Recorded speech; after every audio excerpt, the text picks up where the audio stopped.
आज उस ऐतिहासिक पल की मैं गवाह बनी हूं जो सनातन के 500 वर्षों के तप और संघर्ष के बाद आया है। तो आज खबरों की शुरुआत अयोध्या से ही करने जा रहे हैं। सबसे पहले आपको दिखाते हैं कि वो पल, वो क्षण कैसा था जब भव्य राम मंदिर पर धर्म की ध्वजा लहराई।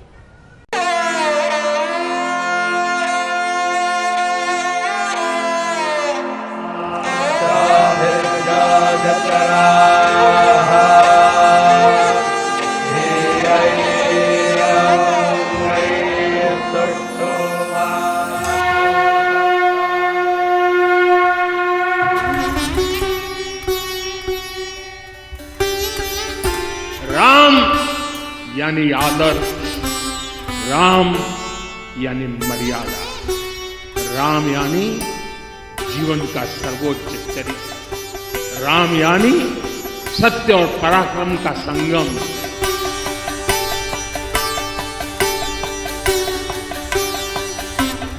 सदियों की वेदना आज विराम पा रही। आज उस यज्ञ की पूर्णाहुति है जिसकी अग्नि 500 वर्ष तक प्रज्वलित रही।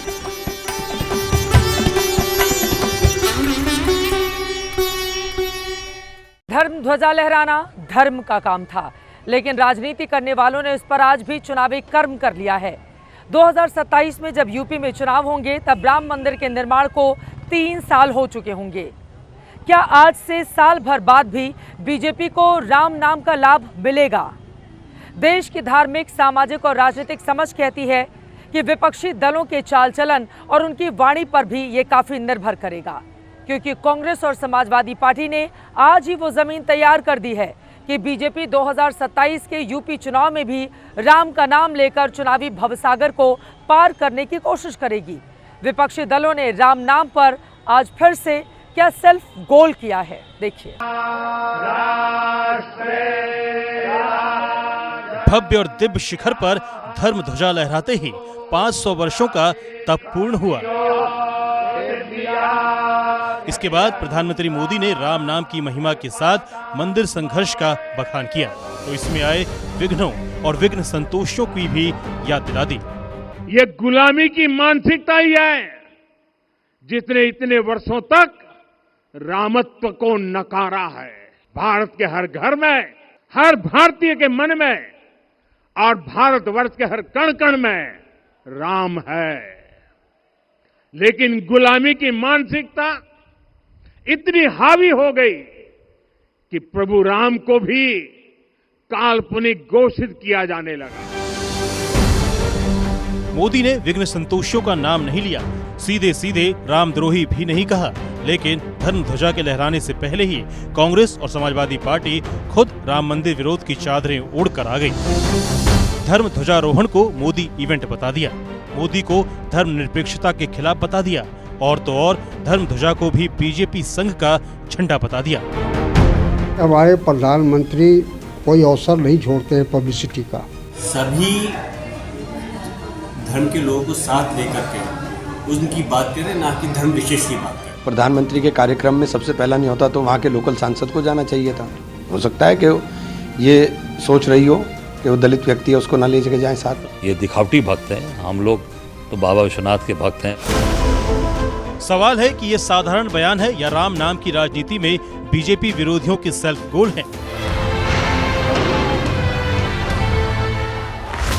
30 अक्टूबर 1990 को अयोध्या में कार सेवकों पर फायरिंग ने मुलायम सिंह को मुल्ला मुलायम की छाप दे दी थी। संसार से जाते तक मुलायम सिंह रामद्रोही होने की सियासी छाप छुड़ा नहीं पाए थे। ठीक ऐसे ही कांग्रेस पर परमानेंट टैग चिपका हुआ है कि भरी अदालत में उसने श्री राम के अस्तित्व को नकारा था, उन्हें एक काल्पनिक पात्र बताया था।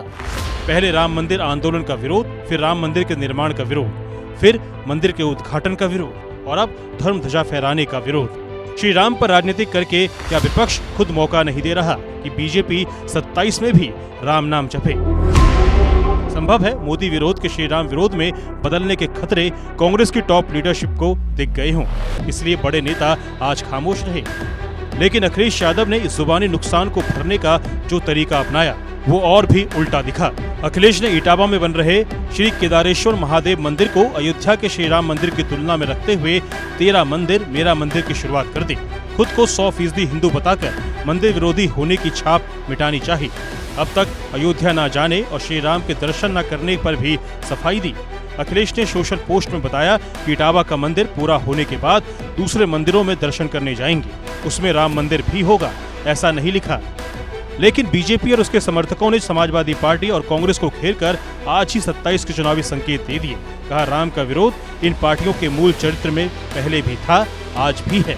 ये सब असुरी मानसिकता वाले, राक्षसी प्रवृत्ति वाले लोग हैं। जो लोग सिर्फ मस्जिदों और मदरसों को ही आराधना का स्थल समझते थे, ध्वजारोहण के बाद आज श्री केदारेश्वर का स्मरण कर रहे हैं, यही उनमें परिवर्तन का सबसे बड़ा साक्ष्य है। उनके दर्शन न करने जाने से मंदिर की महत्ता कम नहीं होने वाली है। हाँ, वो जरूर पाप के भागी बन रहे हैं, उन्हें पुण्य का लाभ नहीं मिलेगा। 2027 का यूपी चुनाव अभी 1.25 साल दूर है। अब से तब के बीच कई मुद्दे ऊपर नीचे होंगे, लेकिन राम नाम की चुनावी गुंजाइश बनी तो पिक्चर वैसी ही हो सकती है जिसका आपने ये ट्रेलर देखा है। राम रोम रोम में है और राजनीति में भी राम का नाम रहेगा, ये साफ दिखाई देने लगा है। लेकिन हम अब राम मंदिर के उस संकल्प पर आते हैं जिसने आज अपनी सिद्धि प्राप्त कर ली है। विराट मंदिर के गगनचुंबी शिखर पर धर्म ध्वजारोहण के साथ आज सदियों पुराना यज्ञ संपन्न हो गया। 500 वर्षों की ये संघर्ष यात्रा कैसी रही, आज आपको इस बात को जरूर याद करना चाहिए।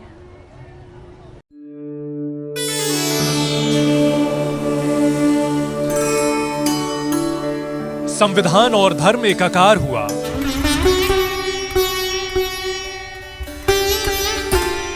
सनातन का सपना साकार हुआ। वर्षों का संघर्ष रंग लाया। अयोध्या में फिर से धर्म ध्वज लहराया। इस तरह से राम जन्मभूमि पर सनातन धर्म के मर्यादा पुरुषोत्तम भगवान राम का नूतन मंदिर संपूर्ण हुआ।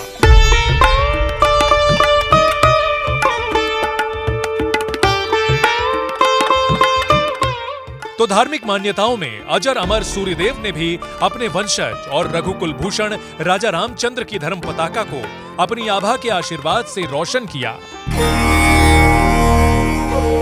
ये क्षण विश्व की सनातन धरा पर आधुनिक भारत की वो अमिट छाप है जो सैकड़ों वर्षों के संघर्ष रूपी यज्ञ की पूर्णाहुति जैसा है। सदियों के घाव भर रहे हैं, सदियों की वेदना आज विराम पा रही है। सदियों का संकल्प आज सिद्धि को प्राप्त हो रहा है। आज उस यज्ञ की पूर्णाहुति है जिसकी अग्नि 500 वर्ष तक प्रज्वलित रही। जो यज्ञ एक पल भी आस्था से डिगा नहीं, एक पल भी विश्वास से टूटा नहीं। राम जन्मभूमि पर राम मंदिर का प्रण कई प्राणों की आहुति और अथक अनवरत प्रयासों से पूरा हुआ है। एक सार्थकता का दिवस है। इतने लोगों ने सपना देखा, इतने लोगों ने प्रयास किए, इतने लोगों ने अपने प्राण अर्पण किए। आज उनकी स्वर्गस्थ आत्मा तृप्त हुई होगी। भगवान राम में अटूट आस्था रखने वाली कई पीढ़ियां इस पल का इंतजार करते करते अतीत के पन्नों में सिमट गई। लेकिन अब जाकर करीब 500 वर्षों के बाद भारत में भगवान राम के मंदिर की आकांक्षा में रत वर्तमान पीढ़ी को इस क्षण का प्रत्यक्षदर्शी बनने का सौभाग्य मिला है। भारत के सनातन मनोबल को तोड़ने के लिए मुगल बाबर के पालतू सेनापति मीर बाकी ने साल 1529 में राम जन्मभूमि पर मंदिर तोड़कर मस्जिद बनाई थी।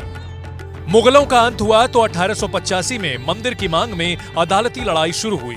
जो 2019 में सुप्रीम कोर्ट के फैसले के बाद अंजाम तक पहुंची। लेकिन इससे पहले अयोध्या के आंदोलन को जन जन के मन तक पहुंचाने में 1990 की उस रथ यात्रा को कौन भूल सकता है, जिसके रथी बीजेपी नेता लाल कृष्ण आडवाणी थे।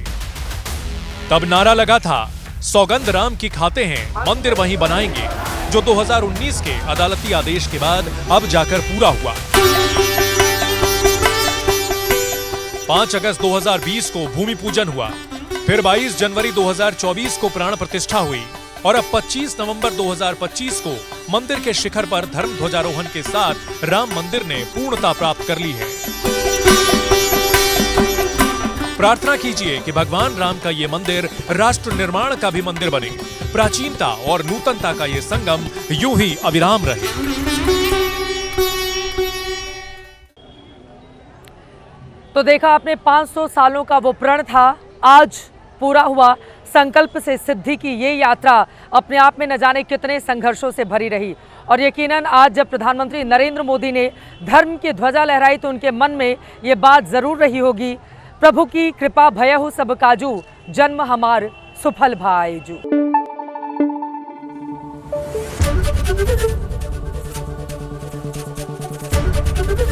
एबीपी न्यूज आपको रखे आगे।